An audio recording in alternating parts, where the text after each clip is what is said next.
যিশু, আমরা সবাই ভালো আছি, খুশি আছি, আনন্দিত আছি। আর প্রভু আমাদের সদা সর্বদা খুশি আনন্দিত দেখতে চান। তিনি বলেছেন তোমরা সকলে আমাদের সদা আনন্দিত থাকো। আমি আবার বলি তোমরা আনন্দিত থাকো। হালেলুয়া।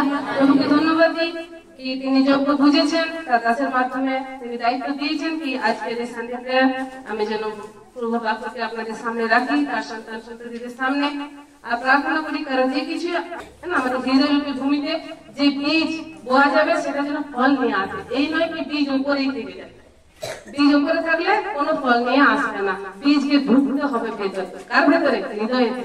আর সেটা কখন ঢুকবে? যখন আমরা মন দিয়ে শুনবো।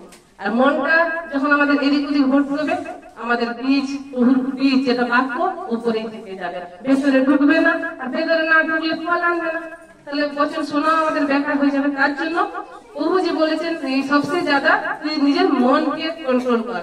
আমরা যেন মনই তো আমাদের এদিক ওদিক ভরতে যায় না, শরীর তো বসে আছে, মন আমাদের অন্যদিকে ভরতে আছে। এইটি যেন না হয়। মন যদি না থাকে শরীর বসে থাকবো বেকার। যদি মন আছে এদিকে প্রভুর দিকে মন দেবো, প্রভু যেটা বলেছেন সেটা শুনবো, বাক্যটা হৃদয়ে গাঁথতে দেবো, পুরা ভাববো না বাক্যকে, তাহলে আমরা ফল নিয়ে আসতে পারবো। কারণ ফল প্রার্থনাতে আসে না, ফল কিসে আসে না? বীজে। আর বীজ কি? বাক্য কি বলছি? বীজ কি? ঈশ্বরের বাক্য। প্রার্থনাতে আমরা আগুয়াই পাই। প্রার্থনাতে আমরা হয়তো প্রার্থনায় বসে প্রভু কিছু বলবে যে হ্যাঁ এটা কর, ওটা কর, এটা কর, উপবাস রাখ, এটা আমরা প্রার্থনাতে আগুয়াই পাই। প্রার্থনাতে আমরা সামর্থ্য পাই, প্রার্থনাতে আমরা নম্র হতে শিখি। কিন্তু ফল যদি আনতে চাই জীবনে, আত্মিক জীবনে বা সাংসারিক জীবনে, তো ফলের জন্য কি চাই? বীজ। আমি বাড়িতে বসবো, খাওয়া খাচ্ছি, তার জন্য কোনো বীজের দরকার নেই। আমি সুন্দর দৃশ্য দেখছি, তার জন্য কোনো বীজের দরকার নেই। কিন্তু যদি বলি ওই বাড়িতে বসে, বাড়ি মানে যেটা খামারের মতো থাকে, সেখানে বসে আমি ফল খাবো, ফল খেতে গেলে কি করতে হবে? আগে বীজকে লাগাতে হবে না? যখন সেই বাড়িতে আমি বীজ লাগাবো, মানে মাটিতে খামারে বীজ লাগাবো, তো সেই বীজ চারাবার হবে, ফল দেবে, সেই ফল আমি খেতে পারবো। আমরা যদি ঈশ্বরের আশীর্বাদ রূপী ফলকে খেতে চাই, তো বাক্যের বীজকে আমাদেরকে বইতে দিতে হবে হৃদয়রূপী ভূমিতে, নইলে কোনো ফলে আমরা দেখতে পাবো না। ফল বীজ ছাড়া আসবে না। আসবে? আপনি যদি ওখানে খামারে বসে আম খেতে চান, তো আপনাকে আম বীজ বইতে হবে। আপনি যদি কুল খেতে চান, তো কুল বীজ বইতে হবে। যে ফলে খাবেন আপনাকে আগে বীজ বইতে হবে। তো আপনি যে আশীর্বাদই চান, তার জন্য প্রত্যেকটা বচনে প্রত্যেক আশীর্বাদ আমাদের আছে। তো সেই বীজ আমরা যেন উপরে না রাখি, আমাদের হৃদয়ে ভেতরে যেতে। তো আমরা প্রভুকে প্রার্থনা শুরু করবো। আমরা সকলে চোখ বন্ধ করি আর আমাদের মনকে সুস্থির করি। তার বাক্যরূপী বীজ আমাদের হৃদয় অন্তরে যেতে চলেছে, এই বীজ যেন খালি না যায়। শয়তান রূপী পাখি যেন এই বচনকে চুরি করতে না পারে, আমরা যেন হৃদয়ে গেঁথে নিই। কারণ বাইবেল বলে বচন থেকে আমরা সবকিছু পাই। সুস্থতা বলুন বচন থেকে, কোন সমৃদ্ধি চাই তো বচন থেকে, আপনি ফাইন্যান্সিয়ালি ব্লেস হতে চান বচন দেখুন, বচনে আছে। আপনি ছুটকারা পেতে চান দুষ্ট আত্মা থেকে, বচন আছে। সব কিছুর জন্য বচন আছে, আর বচনে আমাদের জীবনে ফল নিয়ে আসে। তো আসুন আমরা সেই বচনকে তুচ্ছ না জ্ঞান করি। কারণ বাইবেল বলছে যে বচনকে তুচ্ছ জ্ঞান করে, ঈশ্বর তাকে তুচ্ছ জ্ঞান করে, তার প্রার্থনাকে তুচ্ছ জ্ঞান করে। আমরা যেন বচন শুনছি না, আমরা ঈশ্বরের সাথে কথা বলছি, এই রূপ যেন বচনকে শুনি। বন্ধ করে হালেলুয়া। মহান সামর্থ্য পরাক্রমী সর্বশক্তিমান ঈশ্বর, প্রভু তোমায় ধন্যবাদ দিই তোমার অশেষ করুণার জন্য। প্রভু যে যোগ্য আমার নেই, প্রভু সেই যোগ্যতা তুমি দান করেছো। প্রভু সেই তুমি অবসর দিয়েছো তোমার এই মহান বাক্যকে, যেটা সদা সর্বদা সত্য আর অটল পিতা। তুমি তোমার দাসীর মুখ দ্বারা সেটা তোমার লোকদেরকে, তোমার সন্তান সন্তানদেরকে বলতে চেয়েছো। প্রভু এই মুহূর্তে আমি নিজেকে সম্পূর্ণ রূপে তোমার চরণে সমর্পণ করলাম। প্রভু তোমার আত্মায় আমাকে ভরো। তুমি যা কিছু তোমার লোকদেরকে, তোমার সন্তান সন্তানদেরকে শেখাতে চাও প্রভু, তুমি শেখাও। আমি নিজেকে সমর্পণ করছি প্রভু। আমি যখন মুখ খুলি প্রভু, আমার কথা যেন একটাও না বার হয় প্রভু। যা কিছু তুমি বলতে চাও সেটা যেন বার হয়, যা তুমি শেখাতে চাও। হয়তো সেইভাবে আমাদের ভাই বোনেদের মধ্যে শয়তান হয়তো সেরকম কার্য করছে, যার জন্য তুমি এই বাক্য আজকে দিয়েছো তোমার দাসের হৃদয়ে, যার জন্য তুমি সেই অবসর দিয়েছো শোনাবার প্রভু। এই বাক্যের মাধ্যমে এরা যেন সকলে শিক্ষা নিতে পারে, আমি প্রার্থনা করি। এই মুহূর্তে এই জায়গায় যে তোমার উপস্থিতি আছে তার জন্য তোমায় ধন্যবাদ। এখন প্রত্যেকের মনকে আমি তোমার রক্তের ঘেরা রাখলাম প্রভু। এদের হৃদয়কে পিতা উর্বর করতে সাহায্য করো, যাতে বাক্যরূপী বীজ তোমার দাসের মারফত যখন তুমি বইবে প্রভু, আমি প্রত্যেকজন একজন জন্য প্রার্থনা করি যেন এই বীজ তাদের প্রত্যেকের জীবনে ফল নিয়ে আসে প্রভু। তারা আত্মিক জীবনে, সাংসারিক জীবনে যেন প্রভু বাড়তে পারে, আর তোমার মহিমা যেন তাদের জীবন দ্বারা হতে পারে। প্রভু এই সময়ের ভার পবিত্র আত্মা আমি তোমার হাতে দিলাম। যতজন শুনছে সে কানকে আমি তোমার চরণে দিলাম, তাদের আত্মিক কান খুলে দাও যাতে তারা শারীরিক ভাবে এই বচনকে না শুনে পিতা, যেটা তুমি বলতে চাইছো সেটা যেন শুনে, যাতে তারা যেটা বুঝছে সেটা না হয় প্রভু, তুমি যেটা বলতে চাইছো সেটা যেন তারা শুনতে পায় আর বুঝতে পারে প্রভু, আর বচনকে হৃদয়ে স্থান দেয়, আর শয়তান রূপী পাখি যেন এই বচনকে তাদের হৃদয় থেকে কোনো দিন চুরি করতে না পারে, এই বচন অনুসারে তারা নিজেদের জীবনকে চালাতে পারে। প্রভু তোমায় ধন্যবাদ এই বচনকে দেওয়ার জন্য পিতা, আমাকে সুযোগ করে দেওয়ার জন্য।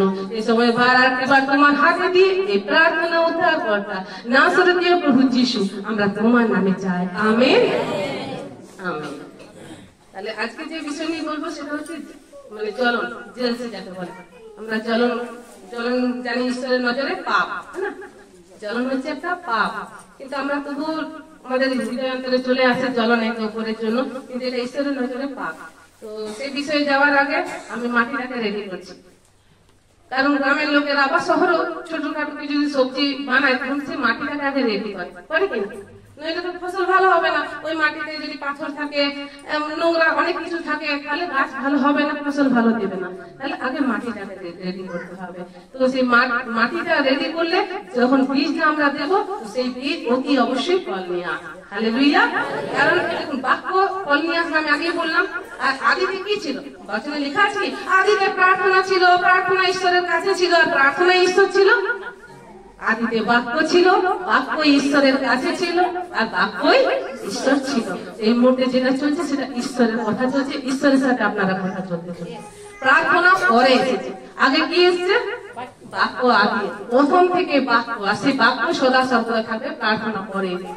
তো যখন একের এক পদে সেটাই তো বলছি কি আদিতে বাক্য ছিল, বাক্য ঈশ্বরের কাছে ছিল, আর বাক্যই ঈশ্বর ছিল।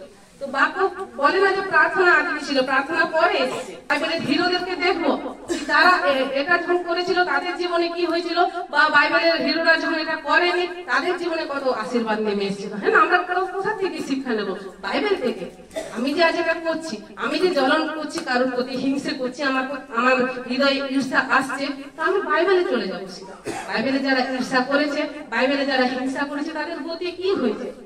আর যারা করেনি, যারা ঈশ্বরের বাক্যকে মেনেছে, তারা কত আশীর্বাদ পেয়েছে। আমরা সেই শিক্ষাটা নেবো, আর তবে আমাদের মনে ভয় আসবে। আমরা বলবো না, তাদের যদি ওই হালত হতে পারে ঈর্ষা করার জন্য, আমারও আজকে হবে। হালেলুয়া। তো আমরা সরে যাবো সেখান থেকে। এই জন্যই বাক্যের মাধ্যমে শেখাতে চান আপনাদেরকে। তো বীজ বাপকের দৃষ্টান্তে আমরা পরিচারের এক পর্যা দেখো, বীজ বাপক বীজ বপন করিতে গেল। বীজ বাপক কি বপন করিতে গেল? বীজ। তিনি বপন করিতে গেছেন, তিনি ফেলতে যাননি, ছড়াতে যাননি, বপন করিতে। বপন মানে যেটা মাটিতে ঢোকাবো, বপন বইছে। বলছে বীজ বাপক, দেখো, দেখতে বলছেন আমাদেরকে আত্মিক দৃষ্টিতে, দেখো বীজ বাপক বীজ বপন করিতে গেল, এবং বপনের সময় এই নয় তিনি নিয়ে যাচ্ছেন রাস্তায় আর বীজ পড়ে গেল। বলছে বপনেরই সময় বইছেন বীজ। এখন কি হচ্ছে? আমি কি করছি? বপনের সময় না, আমি মানে বইছি আপনাদের হৃদয়ে বীজ। তো এই সময় বলছি বপনেরই সময় কত বীজ কি হলো? পথের পাশে পড়ে। আমি হয়তো বইছি, কেউ হয়তো হৃদয়ের ভিতরে ঢোকাচ্ছে না, কেউ হয়তো পাশে রেখে দিচ্ছেন, পাশে মানে শুনছেন না বচনটা, তার হৃদয়ের পাশে থেকে যাচ্ছে। তো বচনে মার্ক 4:1 বলছে দেখো বীজ বাপক বীজ বপন করিতে গেল, বপনের সময় কত বীজ পথের পার্শ্বে পড়িল, তাহাতে পক্ষীরা আসিয়া তাহা খাইয়া ফেলিল। কথা লেখা আছে চুরি করে নিল। এই পক্ষীকে শয়তান জানে যে এই বীজ যেটা শুনছে, বচন রূপী বীজ, এটা যদি এর ভেতরে গেছে আর একে পারবো না। এ প্রার্থনা 10 ঘন্টা করুক, কিন্তু যদি বচন চলে গেছে ভেতরে, আজ আমরা গাওয়ার মাধ্যমে গোবিন্দ ভাইয়ের মুখ থেকে সেটাই শুনলাম না, বচন যদি চলে গেছে শয়তান আর পারবে না। আমরা প্রভু যিশুকে মনে করি আমাদের সব থেকে বড় হিরো। তিনি 40 দিনের ফাস্টিং রাখার পরও তার সামনে কে এসেছিল? শয়তান না। তিনি তখন কি প্রার্থনা করতে লেগে গেছিলেন? তিনি বচন বলেছিলেন, তবেই শয়তান, যবার শয়তান তাকে পরীক্ষায় ফেলতে চেয়েছিল, তবার প্রভু বচন বলেছেন। আর শয়তানও তখন বচন জানে, আর প্রভু তাকে বচনের দ্বারাই মেরেছে। তো বচন যখন আমাদের হৃদয়ে চলে যাবে না, আর শয়তান আমাদের সাথে পারবে না। তো এই যে ভূমিটার কথা এই মুহূর্তে বলছে মার্কে 4:1 পদে যে ভূমির কথা বলছে সেই ভূমি সেটাই। যেমন কেন বলছি যে পথের পাশে যেটা আবর্জনা, পথের পাশে আমরা কি ফেলি? আবর্জনা ফেলি না, রাস্তায় ঝাড়ু দিয়ে আবর্জনাগুলো পাশে ফেলে দিই। তো এই মুহূর্তে বচনকে আবর্জনা যদি মনে করি, তো পাখিরা এসে পথের ধারে ফুটিয়ে ফুটিয়ে যেগুলো খাবার সে তুলে নেয় না। তো সেই জন্য তো এই বচনের অর্থ ওটাই বলছে যে সেরকম শয়তানও চলে আসবে, আর তোমাদের ওই যেটা বীজ বপন করা হইলো, যেটা যদি তোমরা হৃদয়ে যেতে না দাও, তো শয়তান এসে সেটা তুলে নেবে। তুলবে কখন? যখন আমি পথের পাশে ফেলে রাখবো, আমার হৃদয়ের উপরে রাখবো, তবেই চুরি করতে পারবে। সেটা যদি আমি হৃদয়ের ভেতরে যেতে দিই, আর চুরি করতে পারবে? আর চুরি করতে পারবে না, ওটা ফল নিয়ে আসবে। তার জন্য তো বাইবেল বলছে কি শয়তান দেরি করে না, তৎক্ষণাৎ সে চুরি করে, কারণ জানে এই যে শুনেছে হয়তো সে যখন এটা নিয়ে ভাববে বচন তার ভেতরে চলে যাবে, তো বাবা আমি দেরি করবো না। ঈশ্বরের লোকেরা দেরি করে, বচন যে শুনলো ঘরে গিয়ে মনন করবো যেটা শুনলো, কিন্তু শয়তান দেরি করে না। শয়তান জানে বচনের মহত্ব। হালেলুয়া। আমাদেরকেও জানতে হবে বচনের মহত্ব। তো আমরা যেন সেই ভূমি না বানাই আমাদের হৃদয়কে, যেটা বীজকে আমরা উপরে রেখে দিই, ভেতরে ঢুকতে না দিই, পথের পাশে কুড়া ভাবি। যদি কুড়া ভাবো, ময়লা আবর্জনা ভাবো, তো আমরা ঈশ্বরের নজরে সেরকমই হবো। কারণ প্রভু যিশু নাম, যে নাম আমাদেরকে দেওয়া হয়েছে, যে নামে আমরা সকলে উদ্ধার পেয়েছি না, কেউ পাপে ছিলাম, কেউ রোগে, কেউ মৃত্যু যন্ত্রণায় ছটফট করছিলাম, কেউ আরো কত কিছুতে ভেসেছিলাম, কি নামে উদ্ধার পেলাম? যিশু নামে না। তো স্বয়ং প্রভু যিশু বলছেন কি আমি আমার সেই নাম থেকে অধিক কাকে মহত্ব দিই? বচনকে মহত্ব দিই। তো প্রভু যিশু স্বয়ং উদ্ধারকর্তা, তিনি তার নাম, যে নামে আমরা সকলে উদ্ধার পাচ্ছি। বাইবেলও বলছে আকাশের নিচে পৃথিবীতে একটাই নাম দেওয়া হয়েছে উদ্ধারের, সে নাম হচ্ছে যিশু নাম। আর দেখুন এখানে ঈশ্বর কি বলছে যে আমি আমার নাম থেকে অধিক আমার বচনকে মহত্ব দিই। তো আমরা যদি বচনকে মহত্ব না দিই, মানে আমরা ঈশ্বরের থেকেও বড় হয়ে যাচ্ছি। যিনি ঈশ্বর তিনি মহত্ব দিচ্ছেন, আর আমরা বচনকে যদি পুরা ভাবি, আমরা বচনকে যদি ধ্যানপূর্বক না শুনি, না মনন করি, না বচনে চলি, তো আমাদের অবস্থা কি হবে? প্রভুর কথা তো আমরা চলি, যিশুর বচনে চলছি না। তো যিশু যেটা করেছেন আমরাও সেটা করব। তো প্রভু যিশু যখন বচনকে মহত্ব দিয়েছেন, আমাদেরকেও অধিক অধিক মহত্ব দিতে হবে। হালেলুয়া। তো যেন সেটা পাখি চুরি করতে না পারে। আমি হৃদয়ে ঢুকিয়ে নেবো, বচন চুরি করতে শয়তান পারবে না। আর সেই বচন আমার জীবনে ফল নিয়ে আসবেই আসবে। হালেলুয়া। তো আজকের বিষয় হচ্ছে জ্বলন। আজকের বিষয় বললাম জ্বলন। আমরা দেখবো বাইবেল থেকে, সব থেকে তো আগে দেখবো শয়তান। শয়তানকে কে বানিয়েছিল? প্রভুই না, স্বর্গদূত ছিলেন। এবং সব থেকে সুন্দর যে শয়তান এসেছে, স্বর্গদূতের মধ্যে সব থেকে সুন্দর ছিল ও। তার ডানায়, মানে ডানা যখন সে নাড়াতো, সুর আসতো, গান হতো, সে ঈশ্বরের সম্মুখে থাকতো সব সময়। এত বড় তাকে জায়গা দিয়েছিলেন প্রভু, কিন্তু তাতেও মন ভরেনি। এত বড় জায়গা প্রভু তার সম্মুখে, সেই শয়তান মানে তখন সেই স্বর্গদূত ছিল, স্বর্গদূতকে রেখেছিল। সে সব থেকে সুন্দর ছিল। বাইবেল বলছে তার ডানার মাধ্যমে মানে সুর বার হতো, এত সুন্দর প্রভু তাকে বানিয়েছিলেন। কিন্তু আমরা মনে করি, আমরা কি ভাবি যে আমার সামনে যে ভালো আছে, যে উন্নত করছে, আমরা তাকে দেখি আর আমরা ঈর্ষা করতে লেগে যাই, আমরা চলতে থাকি। কিন্তু আমরা যদি ভাবি যে ও কিসে পারলো, আমি তার কাছে গিয়ে জিজ্ঞাসা করি, না জ্বলে নিয়ে, তাহলে আমরাও পারতে পারবো, ঈর্ষা না করে নিয়ে। কিন্তু আমরা আপনাদেরকেও বলছি, আমি নিজেও, আমরা যখনই দেখতে যাব অন্যের সাথে তুলনা করতে যাবো, আমরা হেরে যাবো। কারণ আপনার থেকে বা আমার থেকে কেউ না কেউ আছে অনেক বড়, কেউ না কেউ আছে অনেক অ্যানোইন্টিং ব্যক্তি, হ্যাঁ না? কিন্তু আমি যদি তাকে দেখে জ্বলন করি, তো আমার ভালো হবে না খারাপই হবে। আর আমরা সেটাই দেখতে চাই। কিন্তু আমরা যেন নিজেদেরকে তুলনা না করি অন্যের সাথে। যখনই তুলনা করতে যাবো, আমরা সদা সর্বদা কাউকে না কাউকে পাবো যে এই ব্যক্তি আমার থেকে অধিক উন্নত, অধিক অ্যানোইন্টিং।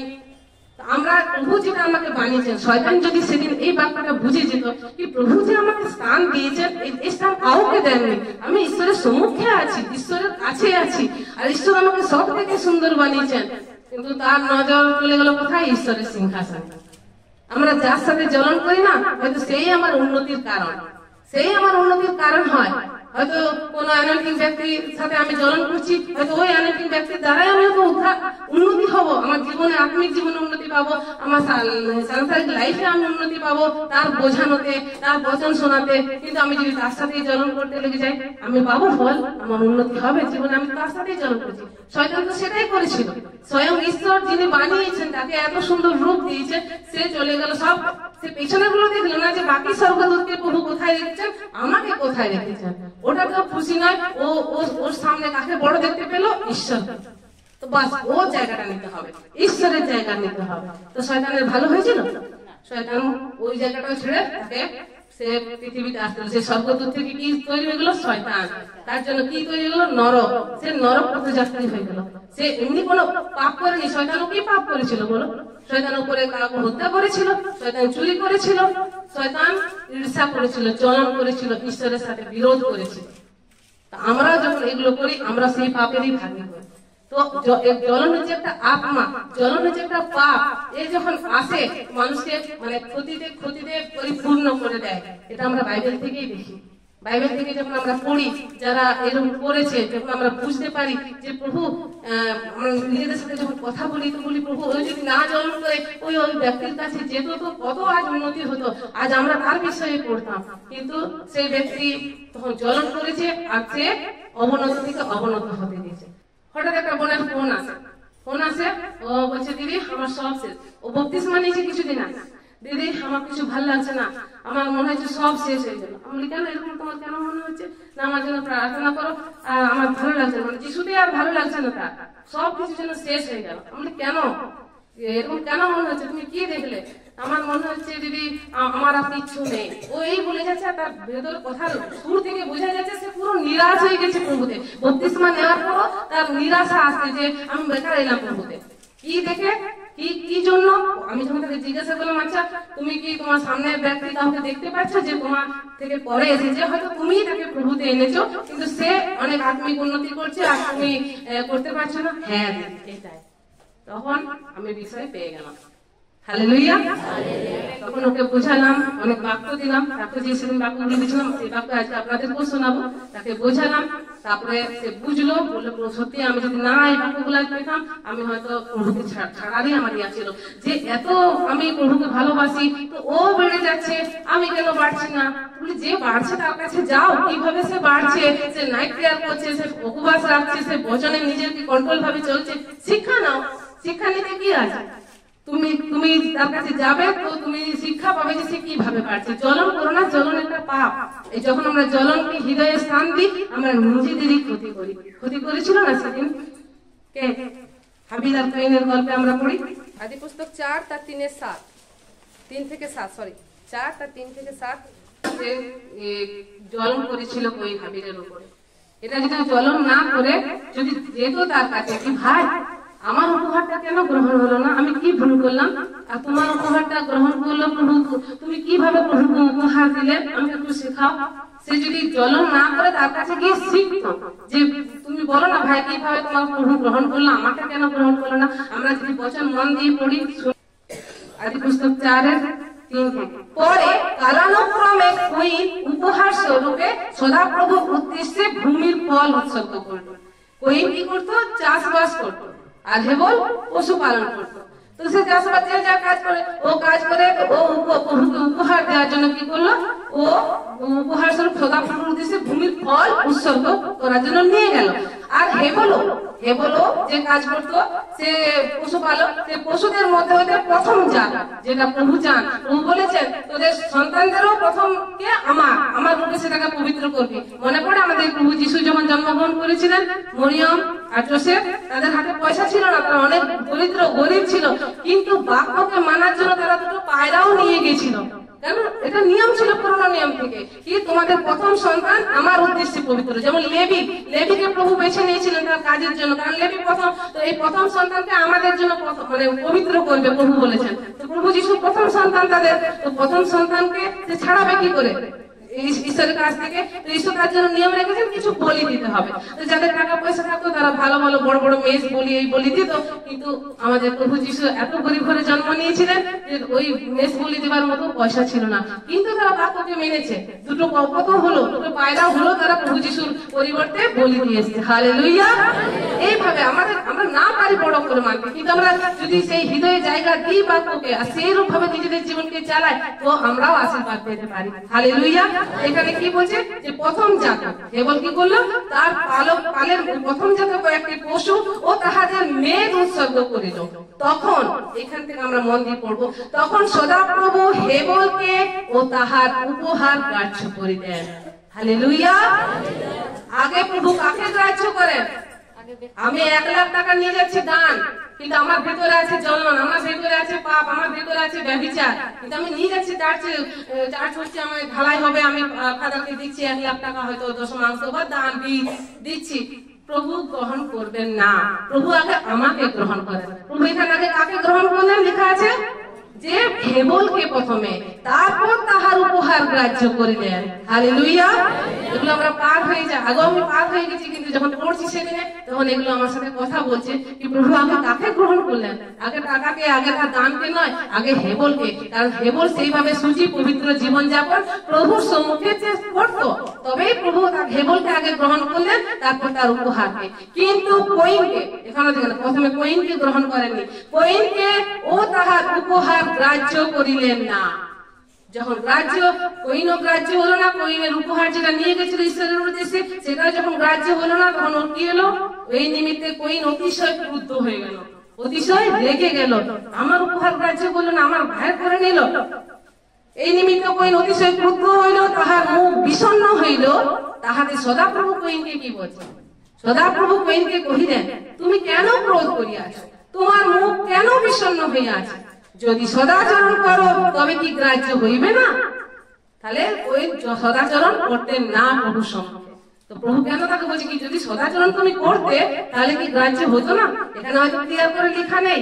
যেমন হেবল উপহারকে নিয়ে গেছিল প্রভুর বাক্য অনুসারে, সে হয়তো সেরকম ভাবে নিয়ে যায়নি, নিয়ে গেছে ভূমির ফল। আমরা যেমন নিয়ে আসি সব থেকে খারাপ জিনিসটা, সব থেকে ছেঁড়া ফাটা নোটটা, চলো কোথায় দেবো, চার্চেই দেবো, ওখানে তো কেউ দেখতে পাচ্ছে না।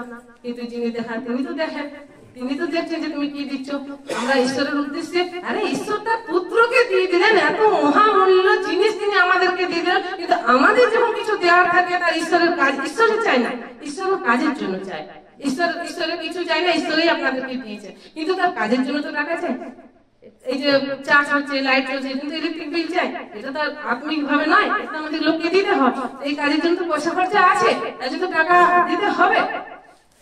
তো প্রভু এখানে হেবলকে আর কইনের বিষয়ে এটাই জানাতে চাইছেন যে কইনকে তিনি বলছেন যদি সদাচরণ করতে তাহলে কি তোমার উপহার গ্রাহ্য হতো না? তাহলে কি তোমার উপহার গ্রাহ্য হতো না? সে সেরকম ভাবে নিয়ে আসেনি, সে সেরকম ভাবে পবিত্র জীবনযাপন হয়তো করেনি, ও প্রভুকে সেভাবে ডর মেনে সে তার উপহারকে নিয়ে আসেনি যেমন হেবল নিয়ে এসেছিল। হেবল জানে যে প্রথম জাতক তার প্রভু, যে তার পশুর পালের মধ্যে যতগুলি প্রথমে জন্ম নিয়েছে ও সব প্রভুর কাছে হেবল নিয়ে আসছিল, কিন্তু কইন সেভাবে হয়তো আনেনি। কইন হয়তো ঈশ্বরের বাক্যের অনুসারে তার বেদিতে চড়ায়নি। তো প্রভু প্রথমে কইনকে গ্রহণ করেননি আর তার নৈবেদ্যকেও গ্রহণ করেননি। আর যখনই গ্রহণ করেনি ভেতর থেকে জেগে গেল দুষ্ট আত্মা। ক্রোধ কার দিক থেকে? শয়তানের দিক থেকে। প্রভু ক্রোধ, রাগ, জ্বলন, নেশা প্রভু দিক থেকে না নয়। তো দাঁড়িয়ে বসে থাকে, প্রভু পরের বাক্যে বলছে এই যে সঙ্গে সে ক্রুদ্ধ হয়ে গেল। এতক্ষণ সে প্রভুর কাছে এসেছিল, প্রভুর উদ্দেশ্যে নৈবেদ্য চড়াচ্ছিল, পবিত্র ভাবে এসেছিল, সবাই দেখছে মন্দিরে এসেছে প্রভুর সামনে উদ্দেশ্য নৈবেদ্য চড়াচ্ছে, কিন্তু যখনই তার গ্রহণ হলো না জেগে গেল তার ভেতরে যেটা ছিল ক্রুদ্ধ হয়ে গেল। আর যখনই রাগ হয় মুখও বিষণ্ণ হয়ে গেল, তার সব কিছু খারাপ হয়ে যায় যখন খারাপ জিনিস তার ভেতর থেকে আসে। যেমন ধরুন কাঁসাই নদী থেকে আসছে খাওয়ার জল, তো আমরা সবাই পান করছি, আমরা সবাই পান করি সেই জল। এখন ধরুন যে মেন পাইপ থেকে আমাদের পুরো পুরুলিয়া জল সাপ্লাই হচ্ছে, টাঙ্কিতে আসছে, ওই মেন পাইপে ধরুন কোন পশু ফেসে গেছে আর বেরোতে পারছে না, ওখানে মারা গেছে, পশুটা ওখানে মারা গেছে। মেন যেখান থেকে কাঁসাই নদী থেকে জলটা আসছে, এবার সে পচে গলে আছে, এবার সেখান থেকে যে জলটা বার হবে ভালো বার হবে? আমরা পান করব, শরীর খারাপ হবে, মারাও যাবে, কারণ মেন জায়গাতেই খারাপ। তোর হৃদয়ে ক্রুদ্ধ, হৃদয়ে ওর যত দুনিয়ার নষ্টামি ছিল, তো বাইরেও যেটা বার হবে কি খারাপই বার হবে। হৃদয়ের ভান্ডার থেকে সবকিছু বার হয়, যা কিছু বার হয়। তার জন্য প্রভু হৃদয়কে বেশি সুরক্ষিত করতে বলেছেন, সবচেয়ে জ্যাদা তুই মনকে সুরক্ষিত কর, মনকে কন্ট্রোল কর। হালেলুয়া। তো প্রভু বলেছেন যে শয়তান কোথায় বসে থাকে? দ্বারে ঘুড়ি মেরে বসে থাকে, তার অধিকার কিছু থাকে না, কিন্তু অধিকারটাকে আমরা দিই। এই যে কুইন দিল, এতক্ষণ কি কুইনের ভিতরে ঢুকেছিল? কুইন যদি সেদিন বুঝতো, জ্বলন ঈর্ষা না করতো, সে হেবলের কাছে যেত কি ভাই তোর কিভাবে গ্রাহ্য হলো, তুই এমন কি করলি যে তোকেও গ্রহণ করলো, তোর নৈবেদ্যকেও গ্রহণ করলো, কিন্তু আমার এমন কি পাপ হলো আমি তো বুঝতে পারছি না, ভাই আমাকে বুঝিয়ে দে। তাহলে কি সে এমনি পলাতক হতো? বাইবেল বলছে সে ঝগড়া হয়ে গেছিল, পলাতক, পালিয়ে তাকে মারার জন্য, কারণ সে হেবলকে খুন করেছিল। একটা আমরা জ্বলন করছি, জ্বলনের পর থেকে সে কি কি করলো দেখো, সে রেগে গেল, রেগে যাওয়ার পর সে তার ভাইকে হত্যা করলো, সে খুনিও হয়ে গেল, এবার সে পলাতকও হয়ে গেল, পলাতকও হয়ে গেল। তো এটা যদি ক্রুদ্ধ না হয়, এটা যদি ঈর্ষা না করে সে হেবলের কাছে গিয়ে জানতে চাইতো, এই সময় আমাদেরও সেরকম হয়। আমি দেখি আমার সামনের ব্যক্তি সে পারছে, হয়তো আমি তাকে প্রভুতে এনেছি, কিন্তু সে পরিশ্রম করছে প্রভুতে, প্রভুর বরদানে, প্রভুর আত্মিক ফলের জন্য সে চেষ্টা করছে, প্রভু যেরকম ভাবে বলেছে সেভাবে চলছে, সে চেষ্টা করছে, পাপ থেকে সে বিরত থাকছে, তো তার জীবনে ফল আসছে।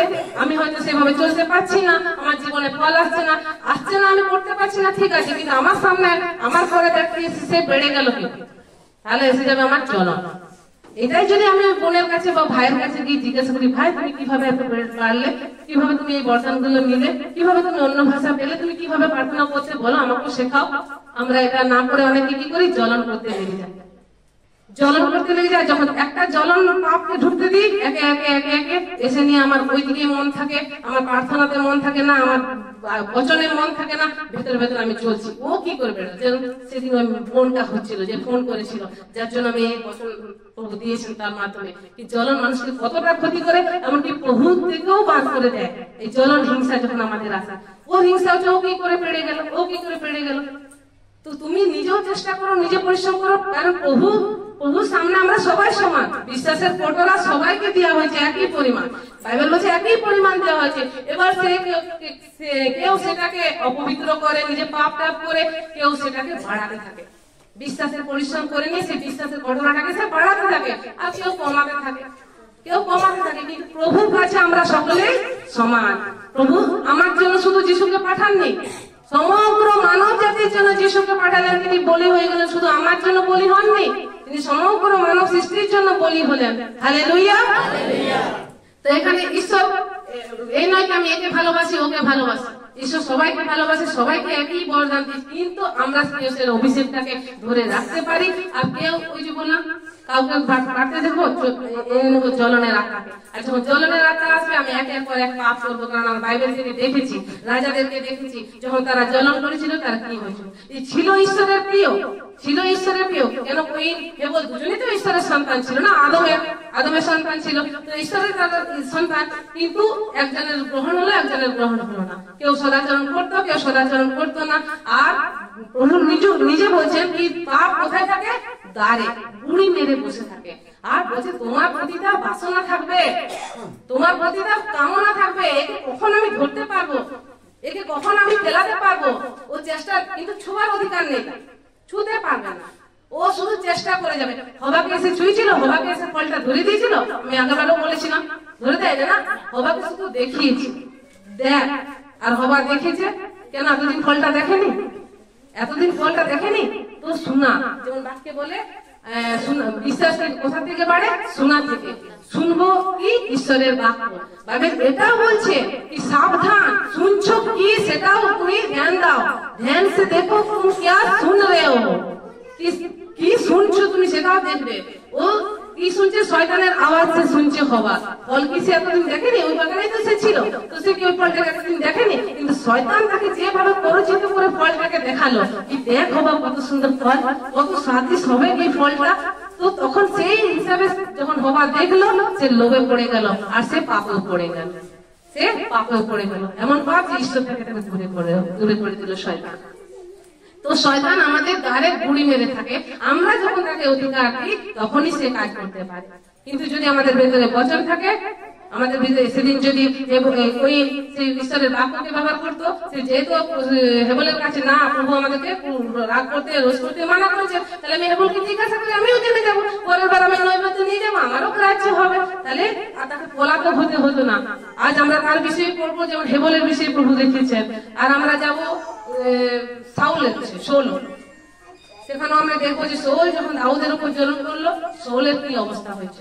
শৌলকে প্রভু নিজে বেঁচেছেন না, শৌলকে প্রভু নিজে বেঁচেছেন রাজা হিসাবে। ইসরায়েল জাতি যখন চাইলো কি সব জাতির রাজা আছে, আমাদের কেন রাজা নেই, তাদের রাজা কে ছিল? ঈশ্বর। কিন্তু তাদের সেটা পছন্দ নয়, ঈশ্বর রাজা হবে না, আমাদের মানুষ রাজা চাই। প্রভু মানা করছেন তাদেরকে, কিন্তু তাদের মানুষ রাজা চায়। তো ঈশ্বর বলেন ঠিক আছে, তিনি ছেড়ে দিচ্ছেন। তিনি ছেড়ে দিয়েছেন যেটা শৌলকে বাঁচলেন ইসরায়েলের রাজা হওয়ার জন্য। তিনি শৌলকে ভালোবাসতেন, শৌল সুন্দর ছিল। সেই সময় বলে বাইবেল যে শৌল সব মানুষ থেকে এক মাথা লম্বা ছিল। শৌলের সেখানে রূপ বর্ণনা করা হয়েছে। আর শৌলকে প্রভু ভালোবাসতেন, কিন্তু শৌল যখন দাউদের প্রতি জ্বলন করলো, শৌলের কি অবস্থা হয়েছিল? সে এমন জ্বলন করলো যে তার সন্তানকেও অভিশাপ দিয়ে দিল, যে অভিশাপ তার সন্তানের জোনাথনে লেগে গিয়েছিল। আমরা পড়বো শমূয়েল তার 18:6-10। ফার্স্ট শমূয়েল 18:6-10। পরে লোকেরা ফিরিয়া আসিলে, যখন দাউদ ফলিস্তীয়দিগকে আঘাত করিয়া ফিরিয়া আসিতেছিলেন, তখন শৌল রাজার সঙ্গে সাক্ষাৎ করিতে ইসরায়েলের সমস্ত নগর হইতে স্ত্রীলোকেরা তবল ধ্বনি, আমোদ ও নৃত্যদ্রি বাদ্য, পুরুৎসর গান ও নৃত্য করিতে করিতে বাহির হইয়া আসিল। সেই স্ত্রীলোকেরা অতিশয় ক্রমে পরস্পর গান করিয়া বলিল, শৌল বধিলেন সহস্র সহস্র, আর দাউদ বধিলেন অযুত অযুত। তাহাতে শৌল অতি ক্রুদ্ধ হইলেন। তিনি এই কথায় অসন্তুষ্ট হইয়া কহিলেন, উহারা দাউদের বিষয়ে অযুত অযুতের কথা বলিল ও আমার বিষয়ে কেবল সহস্র সহস্রের কথা বলিল। ইহাতে রাজত্ব ব্যতীত সে আর কি পাইবে? সেই দিন অবধি শৌল দাউদের উপরে দৃষ্টি রাখিলেন। যে কিভাবে হিংসা শুরু হয়েছে। নইলে শাউলও দাউদকে ভালোবাসত।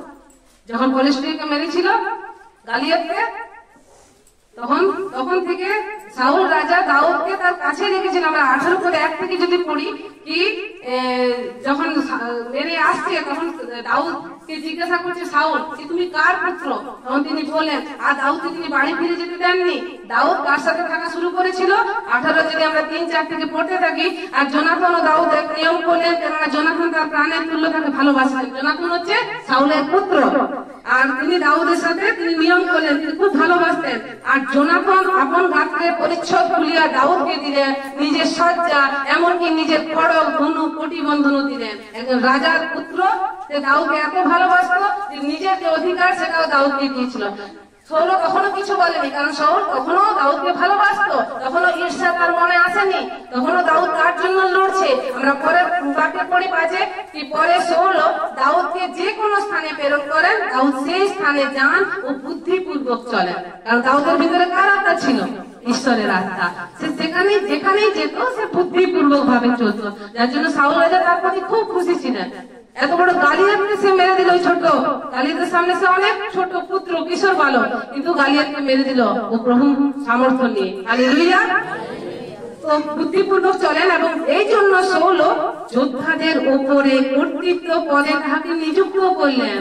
কে তাকে যোদ্ধাদের উপরে কর্তৃত্ব পদে নিযুক্ত করেছিলেন? এই শৌলই না। কিন্তু যখন সে বাড়তে লাগলো দাউদ, যখন প্রজারা দাউদের নাম করতে লাগলো, শাউলের থেকে বেশি হয়ে গেল শাউলের জ্বলন। শাউলই তো নিযুক্ত করেছে তাকে, আমরা তো বচনে পড়ছি যে তাকে নিযুক্ত করলেন কে? যে তিনি যখন বুদ্ধিপূর্বক চলছেন, শাউল দেখছে কি আমি যাকে যেখানেই পাঠাচ্ছি দাউদকে, দাউদ খুব সুন্দরভাবে বুদ্ধিপূর্বক সব কাজ করছে, যুদ্ধও সে জিতছে। তো তখন তাকে তিনি নিযুক্ত করে দিলেন যোদ্ধাদের উপরে কর্তৃত্ব পদে। যারা যুদ্ধ করতে যায় তাদের উপরে দাউদ কর্তৃত্ব করতো। হালেলুয়া। সে কি চলাতো? মেষ চলাতো। প্রভুর আজ্ঞাতে চলার জন্য সে কোথায় জায়গা পেয়ে গেল? যোদ্ধাদেরকে সে পরিচালনা করতো। হালেলুয়া। কোথা থেকে প্রভু তাকে কোথায় নিয়ে গেলেন। তারপরে তাহা সমস্ত লোকের দৃষ্টিতে এবং শৌলের দাসগণের দৃষ্টিতেও ভালো বোধ হইল। এটা কেউ খারাপ বললেন না। শাউল যে দাউদকে এই পদে নিযুক্ত করলেন, এটা তার দাসদের, তার প্রজাদের সকলের পছন্দ হইল, কারণ দাউদকে সবাই পছন্দ করতো। হালেলুয়া। এবার যখন যুদ্ধ থেকে পরে লোকেরা ফিরিয়ে আসিলে, যখন দাউদ ফিলিস্তীয়দেরকে আঘাত করিয়া ফিরিয়ে আসিতেছিলেন, ফিলিস্তীয়দেরকে আঘাত করে তাদেরকে হারিয়ে যখন দাউদ ফিরে আসছেন, তখন শাউল রাজার সঙ্গে সাক্ষাৎ করিতে ইসরায়েলের সমস্ত নগর হইতে স্ত্রী লোকেরা তবল ধ্বনি, আমোদ, অতিক্রান্তি বাদ্য, পুরস্কার গান ও নৃত্য করিতে করিতে বাহির হইয়া আসিল। হালেলুয়া।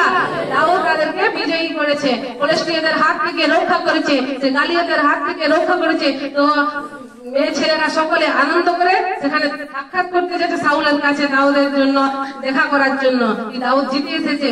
তো তারা কি করতে করতে তবল ধ্বনি, তবলা বাজিয়ে বাজিয়ে, বাজনা বাজিয়ে বাজিয়ে, কীর্তন্তি বাদ্য, পুরস্কার গান, গান করতে করতে, নাচতে নাচতে, নৃত্য করতে করতে বাহির হইয়া আসিল। সেই স্ত্রী লোকেরা অভিনয় ক্রমে পরস্পর গান করিয়া বলিল, কি বলিল? শাউল বধিলেন সহস্র সহস্র, আর দাউদ বধিলেন অযুত অযুত। ব্যাস, এইখানে হয়ে গেল শাউলের সাথে দাউদের ঈর্ষার সম্পর্ক শুরু। যেহেতু প্রজারা শাউলের থেকে দাউদকে অধিক মহত্ব দিয়ে দিল। কি বলো? শাউল বধিলেন, মানে শাউল মেরেছিলেন সহস্র সহস্র, মানে হাজার হাজার, আর দাউদকে কোন স্থানে বসালেন? দাউদ বধিলেন অযুত অযুত, মানে লক্ষ লক্ষ। যদি শাউল মারলেন হাজার জনকে, তো দাউদ মারলেন লক্ষ লোক, তাহলে দাউদ বড় হয়ে গেল। আর এখানে শাউলের হয়ে গেল ডিপ্রেশন, চলে এলো ঈর্ষা। তাহাতে শাউল অতি ক্রুদ্ধ হলেন। বাস, অতি ক্রুদ্ধ হলেন। তিনি এই কথায় অসন্তুষ্ট হইয়া কহিলেন, ওরা দাউদের বিষয়ে অযথ অযথ কথা বলিল, ও আমার বিষয়ে কেবল সহস্র সহস্রই কথা বলিল। আমি রাজা, আমি তাকে কর্তৃত্ব পদে নিযুক্ত করেছি, আমি এখানে মেন আছি, ওরা আমার নামকে মহিমা না দিয়ে ওরা আমি যাকে নিযুক্ত করেছি তাকে। কোন দাস বা দাসী যদি মনে করে সে কাউকে এনেছে, ধরো আমি কাউকে প্রভুতে এনেছি, যে বপ্তিস্মাও তাকে দেওয়া করেছি, তাকে বুঝিয়েছি, দিন রাত আমি বুঝিয়েছি ঈশ্বরের বাক্য। এবার সে ওই যে বললাম ঈশ্বরের মানে দিন প্রতিদিন উন্নতি করতে লাগলো। এবারে লোকে কি বলবে? এই দিদি প্রার্থনা করছে, তো আমার এই হয়েছে, লোকে গাবাই দিচ্ছে, প্রভু এর মাধ্যমে কাজ করছে, প্রভু মহিমা হচ্ছে সেই দিদির মাধ্যমে। তো কি হবে? ওই দিদি, যে দিদি এনেছে, আমি যেন এনেছি, তা আমার মনে মনে হিংসে, হ্যাঁ আমি একে আনলাম, আমি প্রার্থনা করে করে একে প্রভুতে এনেছি, আমি প্রার্থনা করে করে একে বপ্তিস্মা দিয়েছি, আজ আমার নাম না করে এর নাম হচ্ছে। তো কি এলো আমার ভিতরে? জ্বলন। তো এটা আমি খারাপ করবো, ভালো নয়, আমি নিজেরই ক্ষতি করবো। কারণ যে ব্যক্তি জ্বলন করে যে ব্যক্তির ওপরে, সেই ব্যক্তির কোনো ক্ষতি করতে পারে না, কিন্তু যে ব্যক্তি জ্বলন করে তারই ক্ষতি হয়। যেমন আমরা কুইনের দেখলাম ক্ষতি, সে চিরকাল ভগোড়া হয়ে গেল, চিরকাল সে পলাতক হয়ে জীবনযাপন করলো। আর এখানে আমরা শাউলেরও সেই অবস্থায় দেখবো, সে নিজের পরিবারকে পর্যন্ত ক্ষয়ক্ষতি করে দিল, নিজের মুখে সে নিজের সন্তানকে অভিশাপ দিয়ে দিল, জোনাথনকে। জোনাথন যখন দাউদের সাথী হচ্ছিল, তখন সে জোনাথনকে অভিশাপ দিয়েছিল। যে অভিশাপ জোনাথনের লেগে গেছিল, যুবক বয়সে তাকে রাজত্ব করতে হয়নি, মারা গেল। 3 ছেলে আর শাউলকে মেরে দিল যুদ্ধে। যুদ্ধ করতে গিয়েছিল, সেই রাজত্বরা হেরে গেছিল, জোনাথনও সেই যুদ্ধে মারা গেছে। তো লাগলো অভিশাপ। আমরা হয়তো রাগের সময় আমাদের সন্তান অনেক কিছু খারাপ কথা বলে থাকি, কিন্তু আমার ভাই, আমার বোনেরা, আমি বলি সেগুলোকে রিজেক্ট করবেন। আপনি হয়তো ভাবলেন উপরে উপরে বলে দিলেন কথাটা, যেমন ওই বোন সেদিন সন্ধ্যেবেলায় কথা বলছে, আজ এসেছো, তো আমি মনে মরে যাব, বারবার ও কথা তো ওটাই বলছে। আর আমি ওকে কতবার আমি ওকে বলছি এই কথাটা বলো যে আমি জীবিত থাকবো, আমি বেঁচে থাকবো, আমি ঈশ্বরের কাজে বর্ণনা। ও ওটাকে সাধারণ ভাবে নিচ্ছে। এটা বললাম তো কি হলো? বলে এটাই ফল নিয়ে আসবে, কারণ তুমি প্রভুতে আছো, আমাদের জীবই জীবন, জীবই মরণ। পিতরকে প্রভু 3 বার কেন স্বীকার করেছিলেন? কারণ ও 3 বার অস্বীকার করেছিল, প্রভু 3 বারে তাকে স্বীকার করালেন। হালেলুয়া। তো আমরা বচন পড়ছি, আমাদেরকে শিক্ষাও যেন নিতে হয়। কি শিখাচ্ছেন? কেন 3 বার তাকে করালো? কেন 4 বার 5 বার করালো? কারণ 3 বারে সে অস্বীকার করেছিল, তো প্রভু তাকে 3 বারে স্বীকার করালেন। আর সে বললো, হ্যাঁ প্রভু তোমাকে ভালোবাসি। তেমনি ওই বোন, যে বোন কথা বলছিল বারবার একটা, আমি মরে যাব, আমি ব্যথাতে মনে মরেই যাব। তো ওই কথা যদি ডিসকানেক্ট না করো, তো একদিন ওই জীবের ফল তুমি খাইবে, সত্যি মারা যাইবে। তো এখন যে আমরা প্রভুতে এসেছি, আমরা যখন বুদ্ধির আত্মা পেয়েছি, আমরা সেই কথাকে রাখবো না, আমরা সেটাকে ক্যান্সেল করবো। কি প্রভু আমার মুখ দ্বারা বার হয়ে গেছে, আমি এই কথা ক্যান্সেল করছি। আমি ঈশ্বরের বাক্যকে তৎক্ষণাৎ বলে দেবো কি না, আমি জীবিত থাকবো আর আমি ঈশ্বরের কাজের বর্ণনা করবো, তাহলে এই কথা ডিসকানেক্ট হয়ে যাবে। হালেলুয়া। তো শাউলের যখন জ্বলন হলো, এবার সে দাউদের পিছনে লাগলো। একটু প্রথমে পাপ করেছিল প্রভুর বিরুদ্ধে, সে তো আছে, তার ভিতরে দুষ্টু আত্মা চলে এসেছিল। দেখো সেই দাউদের কারণে সে দুষ্টু আত্মা থেকে শান্তি পেত। যার যার কারণে সে দুষ্ট আত্মা থেকে শান্তি পেত, তার ভেতরে যখন ক্রোধ এলো, ঈর্ষা এলো, সেই লোককে সে মারতে লেগে গেল। আমরা পড়ি দেখো, পর দিবসে ঈশ্বর হইতে এক দুষ্ট আত্মা সকলের সোলের উপর আসিল। এই দুষ্ট আত্মাটা কখন থেকে আসতো আমরা জানি? আমরা যখন পড়ি, শাউল অমালেকীদের সাথে যুদ্ধ করতে গিয়েছিল, আর প্রভু বলেছিলেন এদের বাচ্চা, এদের পশু কাউকে ছাড়বি না, প্রত্যেককে মারবি। আর প্রভু ভবিষ্যৎও দেখে নেন, ভবিষ্যতে কি হবে প্রভু দেখে নেন, ওই জন্য তিনি মারতে বলেছিলেন কি এদেরকে একজনকেও বাঁচিয়ে রাখবি না। কিন্তু শাউল কি ভুল করেছিল?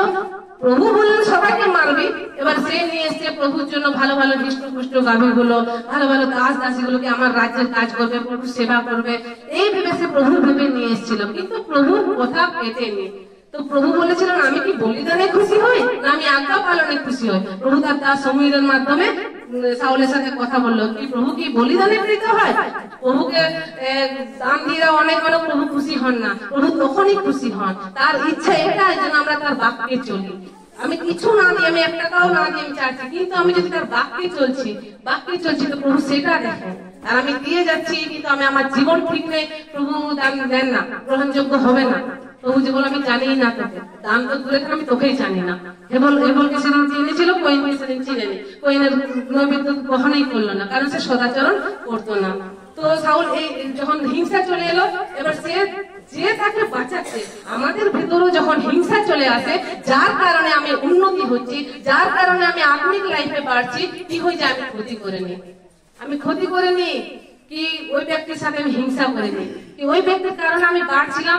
যেমন শাউলের ভিতরে যখন দুষ্ট আত্মা আসলো, কারণ ঈশ্বরের আজ্ঞাকে ছেড়ে দিয়েছিল, যখন সে ঈশ্বরের আজ্ঞাকে মানেনি, সেই যুদ্ধে অমালেকীদিগকে মারেনি, সবাইকে সব অংশে খতম করেনি অমালেকীদিগকে।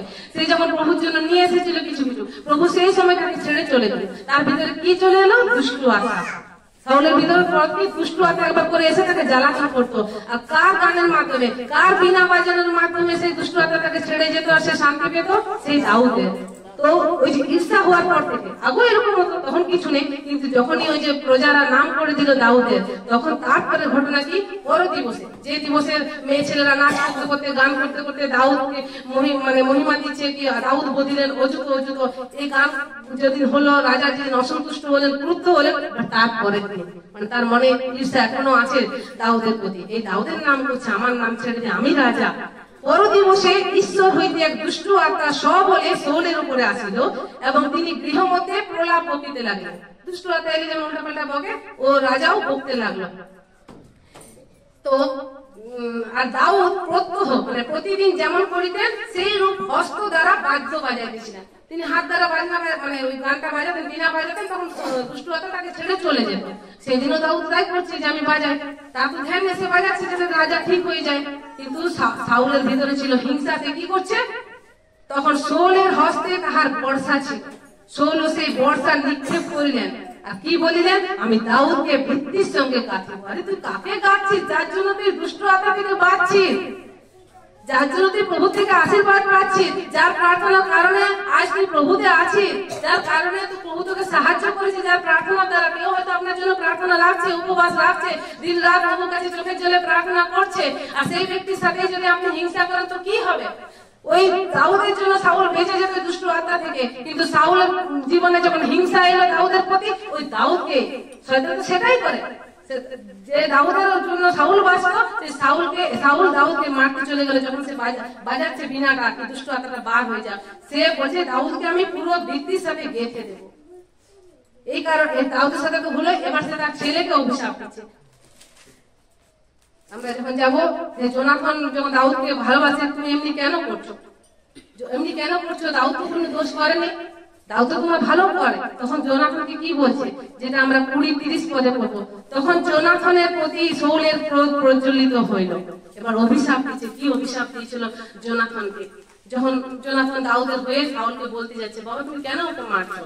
ও কি করলো? ও তো আমাদের ভালো কাজ করছে, ও তো আমাদের জন্য লড়ছে, ও পলেস্টাইনকে হারালো, গালিয়াতকে হারালো, তুমি ওকে কেন মারছো? এভাবে তাদের বাপ বেটার কথা হচ্ছে। তখন শাউল রেগে বলছে জোনাথনের প্রতি শাউলের 20-30 প্রথম সমুয়েল 20-30। তখন জোনাথনের প্রতি শাউলের ক্রোধ প্রজ্বলিত হইল। তিনি তাহাকে কহিলেন, ওরে বক্রশিলা বিদ্রোহিনী স্ত্রীর পুত্র, ছেলের সাথে সাথে ছেলের মাকেও গালি দেওয়া হয়। ছেলেকে তো দিচ্ছে অভিশাপ, মাকেও টেনে নিল। মানে কত বড় আমরা ভুল করি। একটা যখন আমি শয়তানকে স্থান দিই, ঈর্ষা যে সঙ্গিনী প্রভু তাকে দিয়েছে, সেই সঙ্গিনীকেও সে গালি দিচ্ছে তার ছেলের মাকে। কি বলছে? হে বক্রশিলা বিদ্রোহিনী স্ত্রীর পুত্র, আমি কি জানি না যে তুই আপনার লজ্জা ও মাতার আবরণীয় লজ্জা জন্মাইতে। মাতার আবরণী মানে তার পিতা, মাতার লজ্জা থাকবে তো তার পিতা। তো বলছে তুই পিতাকে, এখানে পিতারই বলছে যে আপনার লজ্জা ও মাতার আবরণীয় লজ্জা জন্মাইতে যিশয়ের পুত্রকে মনোনীত করেছিস। কি অভিশাপ দিচ্ছে 31-এ, ফলে যিশয়ের পুত্র যাবৎ ভূতলে থাকিবে তাবৎ তুই স্থির থাকিবি না, তোর রাজ্য স্থির থাকিবে না। পিতা অভিশাপ দিচ্ছে পুত্রকে, কিসে? ঈর্ষার বসে। কার ঈর্ষা? দাউদের। আর দাউদকে জোনাথন ভালোবাসে। এত বড় কথা তার মুখ দিয়ে বার হয়ে গেল। আর এটাই ফলে গেছিল যখন অমালিকের সাথে যুদ্ধ হয়েছিল। অমালিক যে যার বংশকে প্রভু সম্পূর্ণরূপে খতম করতে বলেছিলেন, কিন্তু সাউল খতম করেনি। সেই অমালিকের বীর, সেই অমালিকি জাতি থেকে একজন এসে সাউলকে মারলো, তার 3 পুত্র জোনাথনকে মেরে দিল। জোনাথনের রাজ্য স্থির থাকলো। তার বাবা যেটা অভিশাপ দিয়েছিল সেটাই তার জীবনে ভুলে গেল। সে যুবক বয়সে মারা গেল। তা আমি নিজের ক্ষতি নিজেই বললাম। দাউদের কিছু হয়েছে? দাউদের কিছু হলো ক্ষতি? মারতে পেরেছে তাকে? সে সাউলের পরে সে রাজা হয়ে গেল। আর এখন আমরা সাউলের মতো হতে চাই, দাউদের মতো হতে চাই। হ্যাঁ না, দাউদের মতো হতে চাই। তো আমরাও যেন এই ঈর্ষাকে স্থান না দিই। আর সব থেকে বড় আমি বললাম আমাদের প্রভু যিশু হিরো। তো তার প্রতিও জ্বলন করেছিল সত্য কি করেছিল? এত জ্বলন যে প্রভু যা করতেন তাই তাদের নজরে লাগতো। চার্চে বসো, জেরুজালেম মন্দিরে বসো, তারা মনে বাক্যের দিকে ধ্যান দিত না, প্রভুর দিকে ধ্যান দিত। ও কাকে সুস্থ করছে, ও কখন চেলাদের সাথে খেতে যেতে যেতে ধান ছিঁড়ে খাচ্ছে, বা কখন কি করছে, সব সময় প্রভু যিশুর দিকে নজর। ওই জ্বলন ও কেন বলবে ঈশ্বরের প্রতি? ওর কি ক্ষমতা যে পাপ ক্ষমা করবে? ওরা যদি সেদিন যিশুর কাছে আসতো, বুঝার চেষ্টা করতো, জানতে খুঁজতো, তো ওরাও আজকে এরকম হতো না। ওরাও নরক পথযাত্রী হতো না, ওরাও যিশুর মৃত্যুর কারণ হতো না। প্রভু তো বলছেন যেটা বাইবেলে লেখা আছে, আমাকে তো মৃত্যুবরণ করতে হবে, কিন্তু ঠিক তাহাকে যার কারণে আমার মৃত্যু হচ্ছে, ঠিক তাহাকে প্রভু বলেছেন। কারণ আমাকে তো এটা মানে ভাববাদীদের পর্যন্ত আমাকে পুরা করতে হবে, আমাকে তো ক্রুশে যেতে হবে, আমাকে তো মৃত্যুবরণ করতে হবে, আমাকে কবরে যেতে হবে, এটা তো হবে, এটা পুরা হবে, বাক্যে লেখা আছে। কিন্তু ঠিক তাহাকে যাহার কারণে আমার মৃত্যু হচ্ছে, যাহার কারণে আমি ক্রুশে যাচ্ছি, তাহাকে ঠিক। তার জন্ম না হলেই ভালো হতো, প্রভু যিশু বলছে। তো সেদিন যদি তারা প্রভুর কাছে যে শিক্ষা নিত, কিভাবে এটা হচ্ছে, কিভাবে তুমি ঈশ্বরের সাথে কথা বলছো, কিভাবে তুমি করছো। আচ্ছা, যখন 5000 লোককে প্রভু খাইয়েছিলেন, সেই সময় যদি তারা জানতো কিভাবে তুমি করলে, শিখতো, যে সেদিন ধন্যবাদ দিলেন। যখন মাটির কথা, মাটির যেটা বীজ বাপকের কথা আমরা যখন পড়ি, কার কাছে গিয়েছিল, কারা গিয়েছিল প্রভু যিশুর কাছে সেই খ্রিস্টানদের কথা জানতে? যখন প্রভু বলেন একজন বীজ বপন করিতে গেলেন, এবার তিনি 3-4টি হৃদয়ের কথা বললেন। তো যারা শুনছিল, বিষ্ণুর লোক ছিল, সে সময় বিষ্ণুর লোক ছিল, অনেক লোক সেই বচন শুনলো। প্রভু যখন কত লোককে দেখে নিয়ে তিনি বলছেন, তিনি নিশ্চয়ই কিছু সেদিন মনে ভেবেছিলেন যে এত লোক তো আমার শুনছে বাবা, কিন্তু কারোর হৃদয় তৈরি আছে, কারোর হৃদয় তৈরি নেই, কারোর হৃদয় কাটা ভূমি, কারোর হৃদয় পাথরের ভূমি। তিনি বিষ্ণুর লোকের সামনে সেদিন এই বচন তিনি বলছেন কি, যে বীজ বপন করতে যায়, আর কিছু বীজ পথের পাশে, কিছু বীজ কাটা ভূমিতে, কিছু বীজ পাথরের ভূমিতে, এই তিনি বচন বলছেন। এই বচন লোকে শুনলো ভাষায় প্রভু বললো, কিন্তু প্রভুর কাছে প্রভু চেলারা ফিরে এলো। তাকে প্রশ্ন করছে, প্রভু তুমি যে দৃষ্টান্তটা বললে ওটার মানে কি? কেন বাকি লোক কেন ফিরে এলো না? যে প্রভু তুমি এখনই যে দৃষ্টান্ত বললে ওটার মানে কি? কেউ ফিরে এলো না, একমাত্র তার শিষ্যেরা ফিরে এলো এবং দৃষ্টান্তের মানে জানতে চাইলো। হালেলুয়া। বচন শুনছি, বুঝতে পারলাম না পারলাম, কিন্তু অনেকে এমন আমাদের ভাই বোনদের মধ্যে আছে, তারা পরে ফোন করে জিজ্ঞাসা করে, এটা বললে এটা আমাকে আরেকবার বুঝিয়ে দাও না। যেমন সেদিন শিষ্যেরা করতো, প্রভু যিশু তুমি ওটা দৃষ্টান্তটা বললে আমাকে বুঝিয়ে দাও। অন্যরা আসতো না, অন্যদের কোনো দরকার নেই, তুমি কি বচন বললে না বললে, আমাদের দরকার লেহেন। এরা এসেছে রুগী বিমারদেরকে নিয়ে যিশুর কাছে, তুমি পরে বচন জলদি শেষ করো আর আমাদের রুগীগুলোকে সুস্থ করো। এই ছিল সেই সময় পিস্তল লোকের কাজ। কিন্তু তার ছেলেদের ধ্যান থাকতো তার বাক্যের দিকে। অনন্ত জীবনের কথা তো তোমার কাছে আছে প্রভু, আমরা কোথায় যাব? বলেছিল না কি কোথায় যাব? অনন্ত প্রভু বাক্যকে শুনতো। আর ছেলেরা সরি তার যে লোকরা থাকতো তারা শুধু ঈশ্বরের কাজকে দেখতো, এই আজ একে সুস্থ করবে, আজ একে সুস্থ করবে, আজ এই রোগী বিমারদেরকে নিয়ে আর বসে থাকতো। আর প্রভু বাক্য শোনাতেন। বাক্যে তারা বুঝতে পারলো, দৃষ্টান্ত তারা বুঝতে পারলো না পারলো, আমরা পুরো বাইবেল পড়ে কোনোদিন জানতে পারিনি কি ওই লোকেদের মধ্যে কেউ এসে প্রভুকে জিজ্ঞাসা করলো। কিন্তু তার ছেলেরা এসেছে, প্রভু এই দৃষ্টান্তের মানে কি? প্রভু এই দৃষ্টান্তের মানে কি? তো এই দৃষ্টান্ত যখন বলে তার ছেলেরা তার কাছে আসে, প্রভু বলেছিলেন যে এই দৃষ্টান্ত যদি তোমরা বুঝতে পারলে না তো বাকি দৃষ্টান্ত গুলো কি করে বুঝবে? কারণ এই দৃষ্টান্তের মধ্যে সবকিছু ঝুলে আছে। হালেলুয়া! এই দৃষ্টান্তটা আসল দৃষ্টান্ত, এটা তো ভূমির দৃষ্টান্ত। যে ভূমি আমাদের হৃদয় রূপে, আমরা কোথা থেকে তৈরি হয়েছি? আমরা যে বলি আমাদের হৃদয় মাটি, কারণ আমরা মাটি থেকেই তৈরি হয়েছি না। এই মাটিতে যা বইবে তাই তোমাকে দেবে, আর সেটা তোমাকে কাটতে হবে। হালেলুয়া! ঈশ্বরকে ঠাট্টায় উড়ানো যায় না, যেটা বইবে সেটাই কাটবে, এটা বাইবেল বলছে। परमेश्वर को ठट्टों में नहीं उड़ाया जा सकता। जो तुम बोगे वही तुम काटोगे। যেটা তুমি বীজ বইবে, আম বইলে আম ফলই পাবে, আর যদি কাটা সেকুল বও তো সেকুল কাটাই পাবে। কাটতে তোমাকে হবে। তো ভেবে নাও তুমি কি বইছো। যদি ঈর্ষা বইছো তো তোমাকে একদিন ঈর্ষা কাটতে হবে। হিংসা, জ্বলন, রাগ, তেজ বা হত্যা বইছো তো তোমাকে একদিন কাটতে হবে। দাউদ হত্যা করেছিল, ব্যভিচার করার সময় তার স্বামীকে হত্যা করে দিয়েছিল ষড়যন্ত্র করে, তাকে কাটতে হয়েছিল, তার পরিবারও তরোয়াল চলেছিল। দাউদ যেখানে ছিল তাকে আবার সেখানে যেতে হয়েছিল। রাজা থেকে আবার সেই বনে জঙ্গলে ঘুরে বেড়াচ্ছিল খালি পায়ে পায়ে। তখনই তো গীত সঙ্গীত আর গীত গুলো তিনি লিখেছিলেন। হালেলুয়া! তো আমরা যেন সেই সকলকে স্থান না দিই, কারণ আমরা যা বইবো আমরা তাই কাটবো। আজ আমি তোমাকে ঈর্ষা করে কিছু তোমার নিয়ে ষড়যন্ত্র করছি, তোমার নিন্দা চুগলি করছি, অন্যের কাছে কিছু বলছি, কাল আমার নিয়েও কেউ করবে, কারণ তুমি এটা বইয়েছো। পরমেশ্বরকে ঠাট্টায় উড়িও না।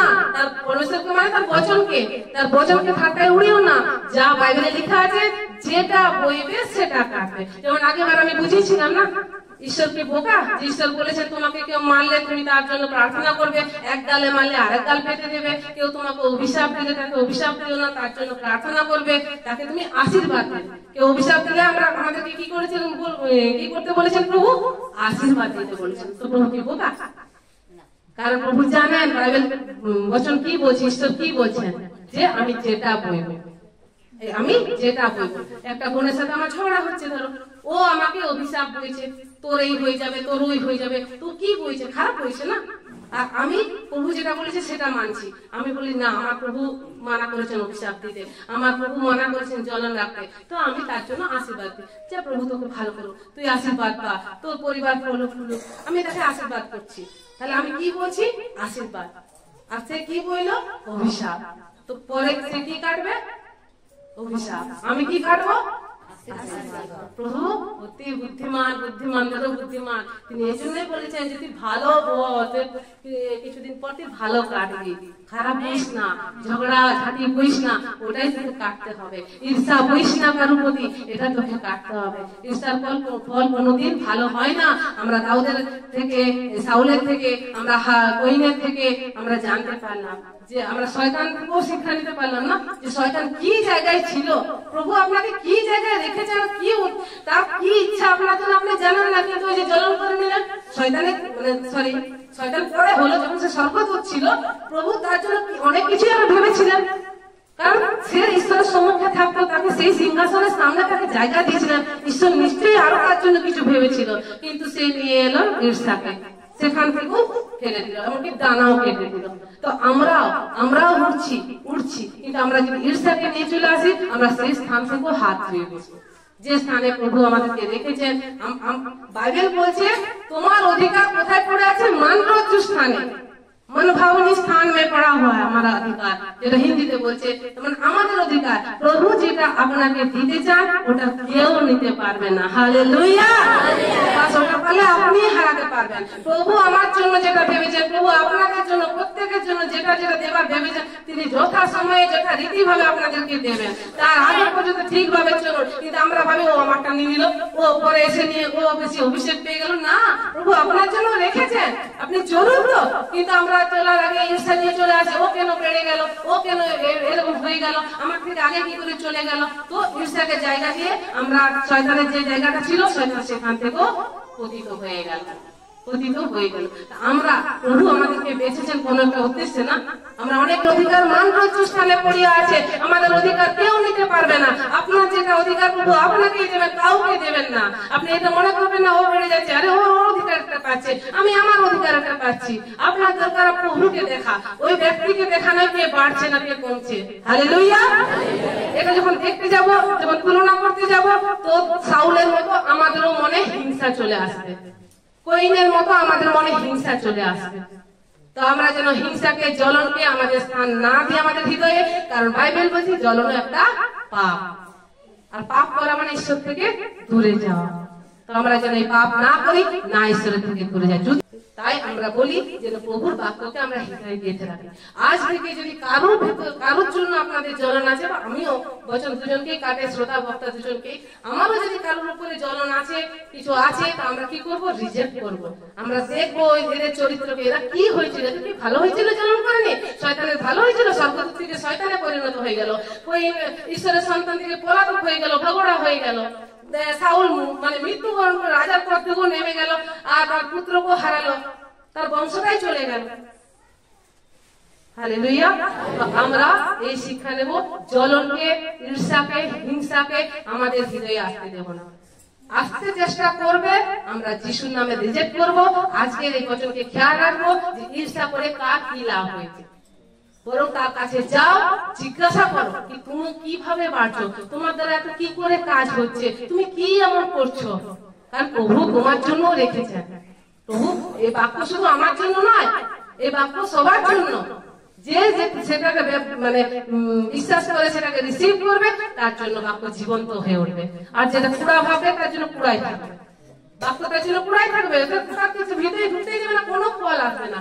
কিন্তু আপনারা জেনে রাখুন, প্রার্থনা আমাদের জীবনে ফল আনে না, প্রার্থনা আমাদেরকে আগুয়াই করে, প্রার্থনা আমাদেরকে পরিচালনা করে কি এটা কর, এটা কর, উপবাস রাখ, নাইট প্রেয়ার কর, প্রার্থনাতে বসে বসে আমরা ঈশ্বরের সাথে এটা কথা বলতে পারি। কিন্তু ঈশ্বর যখন কথা বলেন এবার বচন দ্বারা, তো ঈশ্বরকে কথা বলতে দিন, আপনিও কিছুক্ষণ চুপ থাকুন আর তার বাক্যকে স্থান দিন। তিনি কি বলছেন, তিনি কি চান আমার জীবন। তো এই বীজ ফল আনবে। বীজ হচ্ছে আমাদের ঈশ্বরের বাক্য। হালেলুয়া। বাক্য সেটাই বলে, বীজ কি? বীজ প্রার্থনা বীজ নয়, বীজ হচ্ছে ঈশ্বরের বাক্য। বীজ বাপক বীজ বনে গিয়া। তারপর দৃষ্টান্তে যখন প্রভু বোঝাচ্ছেন তার চেলাদেরকে তিনি কি বলেন, এখানে বীজ বাপক কে? বীজ বইছেন ঈশ্বর, ঈশ্বরের বাক্য বইছে সবার কাছ থেকে।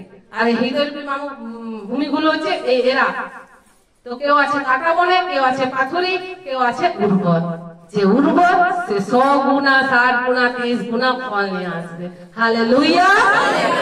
যে বচন দিচ্ছে ঈশ্বরের দাসী বা দাসেরা, সেগুলো যদি আমরা পড়ো আর শুনি, আর সেগুলো অনুসারে নিজেদের জীবনকে চালাবার জন্য মানে নিজেকে কন্ট্রোল করে রাখি, পাপে না পড়ি, তাহলে আমরা ফল নিয়ে আসবো। এই নয় কি ধ্যান হবে, কখন বচন শেষ হবে বাবা, কখন আমি যাবো পাস্টারের কাছে বা দাদাদের কাছে বা দিদির কাছে প্রার্থনা করো, আমার এই হচ্ছে, আমার কোমর ব্যথা, আমার আরে সব ব্যথা দূর হয়ে যাবে। বচনেই ওষুধ আমাদের। প্রভু বলেছেন যে আমি বচন পাঠিয়ে তোকে সুস্থতা দিলাম। হালেলুয়া।